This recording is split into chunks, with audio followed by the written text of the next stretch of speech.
नमस्कार। कभी सोचा है कि जीवन का असली मतलब क्या है? इसी एक सवाल की तलाश में दुनिया में दो बिल्कुल अलग-अलग रास्ते अपनाए गए हैं। चलिए आज हम भारतीय और पाश्चात्य दर्शन की इन्हीं दो अनोखी दुनियाओं की पड़ताल करते हैं। तो चलिए अपनी इस पड़ताल को एक बहुत ही बुनियादी सवाल से शुरू करते हैं, जो दर्शन शास्त्र के बिल्कुल जड़ में है।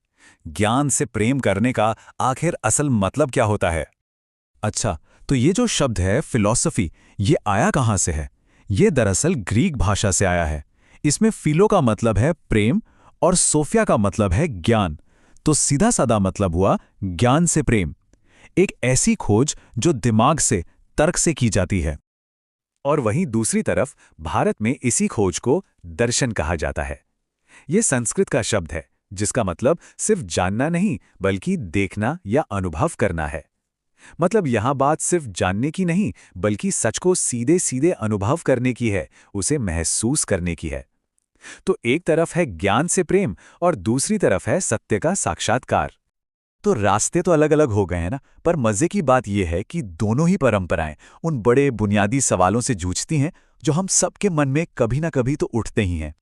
वो सवाल कैसे हैं? जैसे कि ये जो दुनिया है, इसकी असलियत क्या है? हमें जो कुछ पता है, वो ज्ञान हमें मिलता कैसे है?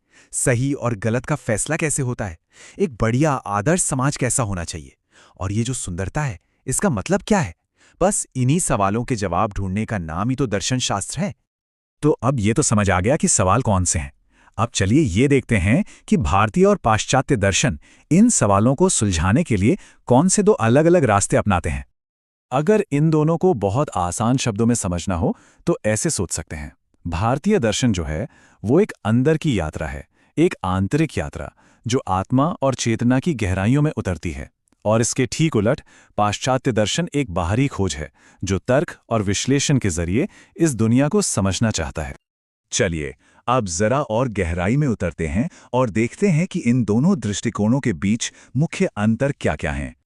देखिए, भारतीय दर्शन का जो सबसे बड़ा लक्ष्य है वो है मोक्ष, यानी जन्म और मृत्यु के इस चक्कर से आजादी।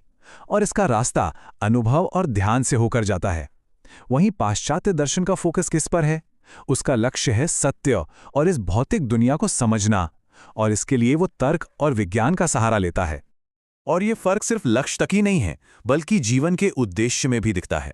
एक तरफ जहां मोक्ष की बात है तो दूसरी तरफ सुख, ज्ञान और समाज सुधार पर ज्यादा जोर है। प्रकृति को देखने का नजरिया भी बिल्कुल अलग है।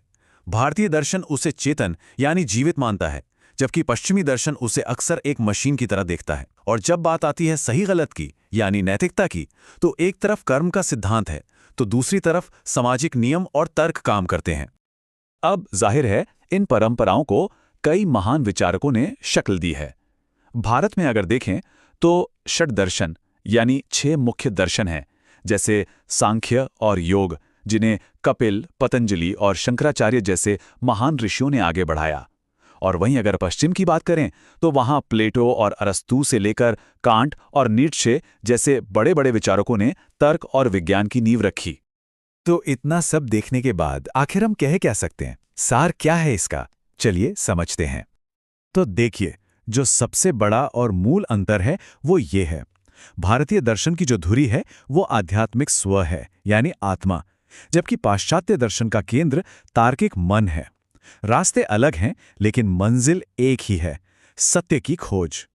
और आखिर में ये सब हमें एक बहुत जरूरी बात याद दिलाता है कि दर्शन शास्त्र सिर्फ किताबों में पढ़ा जाने वाला ज्ञान नहीं है। असल में यह जीवन को गहराई से समझने और उसे जीने की एक कला है जो हमें हमेशा सवाल पूछने के लिए प्रेरित करती रहती है। तो अंत में ये पूरा विश्लेषण एक सवाल छोड़ जाता है। किसी की अपनी यात्रा में वो कौन से सवाल हैं जो सत्य की खोज में मार्गदर्शन करेंगे? क्या खोज भीतर की ओर होगी या बाहर की दुनिया में? इसका जवाब तो हर किसी को खुद ही खोजना है।